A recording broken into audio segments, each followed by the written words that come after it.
Hi friends, இந்த வீடியோவில் நாம் இதை பற்றி பார்க்க போகிறோம்னா கார்த்திகை தீபம் சீரியல் ரிவ்யூ பற்றி தான் இந்த வீடியோவில் பார்க்க போகிறோம். அதுக்கு முன்னாடி நம்ம சேனலை சப்ஸ்கிரைப் பண்ணாதவங்க கீழே இருக்கிற சப்ஸ்கிரைப் பண்ண கிளிக் பண்ணிவிட்டு பக்கத்தில் இருக்கிற பெல் பட்டனையும் கிளிக் பண்ணிடுங்க. சரி வாங்க வீடியோக்குள்ளே போகலாம். இங்கே பார்த்தோன்னா நம்ம மைத்லி மீனாட்சி மூலமாக ரம்யா ஒரு கேடு கெட்டவ, அவள் தான் எல்லா திட்டத்தையும் பக்காவாக போட்டு இப்படி தீபா கிட்ட இருந்தவங்களை பிரிக்கணுங்கிறதுக்காக எல்லாமே சூழ்ச்சி பண்ணியிருக்காங்கிற மாதிரி சொன்னதும் கார்த்தி செம அதிர்ச்சி ஆகி உடனே என்ன பண்ணுறாங்கன்னா ரம்யாவோட ஃபேக்ட்ரியில் தான் கார்த்தி ஒர்க் பண்ணியிருப்பாங்க. அந்த ஃபேக்ட்ரிக்கு போய் ரம்யாவோட மேனேஜரை பார்த்து பேசுகிறாங்க. ஆமாம், ரம்யா மேமை பற்றி என்ன நினைக்கிறீங்க அப்படின்னு கேட்கும்போது உடனே மேனேஜர், நீங்கள் ரொம்ப நல்ல பையன், அதுவும் பெரிய இடத்து பையன், நீங்கள் பெரிய இடத்து வீட்டில் பிறந்துட்டு இங்கே சாதாரணமாக ஒரு ஒர்க்கராக வேலை பார்த்துருக்கீங்கன்னா உங்கள் பெரிய மனசு எனக்கு புரியுது சார். இருந்தாலும் எனக்கு ரம்யா மேலே இருக்கிற அபிப்பிராயத்தை சொல்கிற கேட்டுக்கோங்க. அவங்களுக்கு உங்கள் மேலே ஏதோ ஒரு ஆசை இருக்குன்னு எனக்கு சந்தேகமாக இருக்குது சார். ஏன்னா நிறைய விஷயங்கள்ல பார்த்துருக்கேன். உங்கள் பேரையும் அவங்க பேரையும் சேர்த்து எழுதினப்போ அவங்க இவ்வளோ சந்தோஷமாக இருந்தாங்கன்னு தெரியுமா? ஆனால் வெளியில் அவங்க ஃபீல் பண்ணுற மாதிரி நடித்தாங்க சார். எனக்கு என்னமோ எல்லாம் திட்டம் போட்டு பண்ண மாதிரி தான் இருக்குது அப்படின்னதும் கார்த்தி செம அதிர்ச்சி ஆகிறாங்க.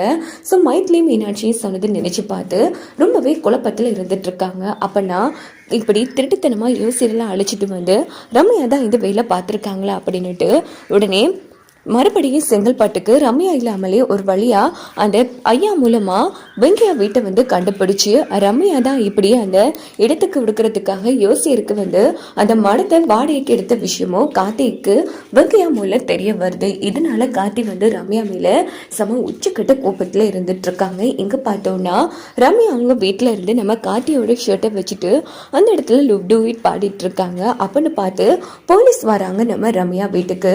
உடனே ரம்யா அப்பா யாரு சார், எதுக்கு வந்திருக்கீங்க, ஆமா யார் வேணும் உங்களுக்கு அப்படின்னு கேட்குறாங்க. சார், உங்க பொண்ணு பேரு ரம்யாவா அப்படின்னு கேட்குறாங்க. ஆமா, என் பொண்ணு பேரு ரம்யா தான், அவங்கள உடனே கூப்பிடுங்க அப்படின்னதும் உடனே ரம்யா அப்பா ரம்யா உன்னை தேடி போலீஸ் வந்திருக்கு அப்படின்னதும் ரம்யா அதிர்ச்சி ஆறாங்க. என்னது போலீஸா அப்படின்னு சொல்லிட்டு ரம்யாவும் வெளியில வராங்க. வாங்க சார், எதுக்காக என்ன தேடி வந்திருக்கீங்க? இங்க பாருங்கம்மா, உங்களை மர்டர் கேஸ்ல அரெஸ்ட் பண்ணலான்னு வந்திருக்கோம், கிளம்புங்க ஸ்டேஷனுக்கு அப்படின்னதும் ரம்யா அப்பாவுக்கு செம அதிர்ச்சியாகுது அந்த இடத்துல. சார், என்ன சார் பேசிட்டு இருக்கீங்க, மர்டர் கேஸா, நான் என்ன தப்பு பண்ணேன் அப்படின்னு ரம்யா கத்துறாங்க. இங்க பாருங்க சார், இங்க பாருங்கம்மா, நீங்க என்ன தப்பு பண்ணல, மிகப்பெரிய தப்பு பண்ணிருக்கீங்க. ஒரு போலீஸ் சாமியாருக்கு செங்கல்பட்டுல வாடகைக்கு இடம் வாங்கி அவரை மக்களை ஆசீர்வாதம் பண்றேன்னு பேர்ல தீபா என்கிற பொண்ணை திட்டம் போட்டு நீங்க மர்டர் பண்ண பார்த்துருக்கீங்க அப்படின்னதும் நம்ம ரம்யா அப்பாவுக்கு கிட்டத்தட்ட நெஞ்சு வலி வர மாதிரி இருக்கு. ரம்யா, என்னம்மா இதெல்லாம்? அப்பா நீங்க பதட்டப்படாதீங்கப்பா, இங்க பாருங்க சார், எங்க அப்பா ஏற்கனவே ஹார்ட் பேஷண்ட், நீங்க தேவையில்லாம உளறிட்டு இருக்காதீங்க. யாரும் உங்களுக்கு தப்பான தகவல் கொடுத்துருக்காங்க, எல்லாம் ஆதாரத்தோடு தான் நாங்க வந்திருக்கோமா. இங்க பாருங்க, அரெஸ்ட் வாரண்ட் வேற இருக்கு. ஸோ நீங்க ஒரு பெரிய எடுத்து மருமகளை கொலை பண்ண முயற்சி பண்ணிருக்கீங்க, அதன் பேர்ல உங்களை நான் அரெஸ்ட் பண்ண போறேன். நீங்களா ஸ்டேஷனுக்கு வந்தா எந்த பிரச்சனையும் இல்லை, இல்லைன்னா நாங்க எங்களோட ஸ்டைல்ல உங்களை அரெஸ்ட் பண்ண வேண்டியதா இருக்கும் அப்படின்னதும் உடனே ரம்யா அப்பாவுக்கு நெஞ்சு வலி வர ஆரம்பிக்குது. அந்த இடத்துல மயங்கி விழுந்துடுறாங்க. அப்பா எழுந்திருக்கப்பா அப்படின்னு சொன்னது உடனே டிரைவர் அம்மா நான் பாத்துக்கிறேம்மா அப்பாவா அப்படின்னு சொல்லிட்டு டிரைவர் நேரா ஹாஸ்பிட்டலே கொண்டு போயிடுறாங்க. இன்னொரு பக்கம் ரம்யா ரொம்ப ஃபீல் பண்ணி அழுத்துட்டு போறாங்க. இதே டைம் என்ன நடக்குதுன்னா நம்ம இன்ஸ்பெக்டர் சரவண கார்த்திக்கு ஃபோன் போட்டு, கார்த்தி நீங்க சொன்ன மாதிரி ரம்யாவா அரெஸ்ட் பண்ணியாச்சு, உடனே ஸ்டேஷனுக்கு வாங்க அப்படின்னதும் கார்த்தி ஸ்டேஷனுக்கு வராங்க. கார்த்தி, என்ன கார்த்தி இதெல்லாம், நான் என்ன பண்ணேன்னு இப்படி என்ன பர்ஸ்ல பிடிச்சி வச்சிருக்கீங்க, தயவு பண்ணின்னு வெளியில விடுங்க கார்த்தி.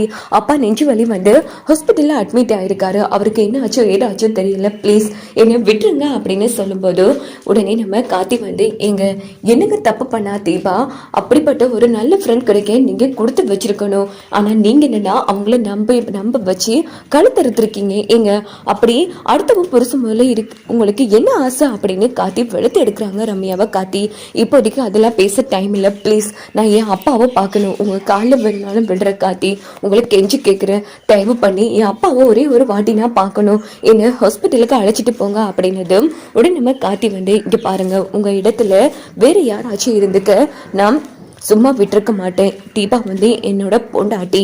அவங்க விஷயத்துல இன்னொரு வாட்டி நீங்க தலையிட்டீங்க அவ்வளவுதான்.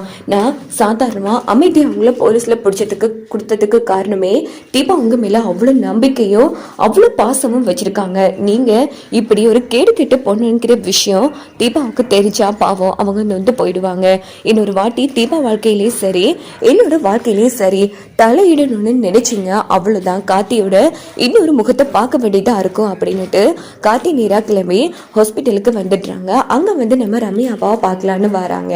இங்க பார்த்தோம்னா ரம்யா வந்து செம்ம டென்ஷன் ஆகிறாங்க. ஐயோ நம்ம போட்டு திட்டமும் வேஸ்ட் ஆயிடுச்சு, இதாலே என் அப்பாவுக்கு என்ன ஆகுமோ தெரியலையே அப்படின்னுட்டு ரம்யா வந்து பயந்துட்டு இருக்காங்க. அப்பன்னு பார்த்து டிரைவர் வராங்க. அம்மா பயப்படாதீங்கம்மா, எப்படி ஆச்சுன்னு நாங்கள் லோயர்கிட்ட பேசுகிறோம், அப்பாவை ஹாஸ்பிட்டலில் தான் அட்மிட் பண்ணியிருக்கோம் அப்படின்னதும் இங்கே பாருங்கண்ணா தயவு பண்ணி அப்பாவை நல்லபடியாக பார்த்துக்கோங்க அப்படின்னு ரம்யா வந்து அழுதுட்டு இருக்காங்க. இந்த பக்கம் கார்த்தி வந்து அவங்கள கவனிச்சுக்கிறதுக்காக ஹாஸ்பிட்டலுக்கு வராங்க. உடனே டாக்டர் வந்து செக் பண்ணி பார்த்துட்டு சார் மன்னிச்சிருங்க சார், அவரை உடனே கொண்டு வந்திருக்கேன், எந்த பிரச்சனையும் இல்லை, கொஞ்சம் அவரை இங்கே கொண்டு வரதுக்கு லேட் ஆயிடுச்சு, ஒரு 10 நிமிஷத்துக்கு முன்னாடி கொண்டு வந்திருக்க நாங்கள் காப்பாத்திருப்போம், அவரை இறந்துட்டாரு அப்படின்னதும் கார்த்தி வந்து செம அதிர்ச்சி ஆறாங்க.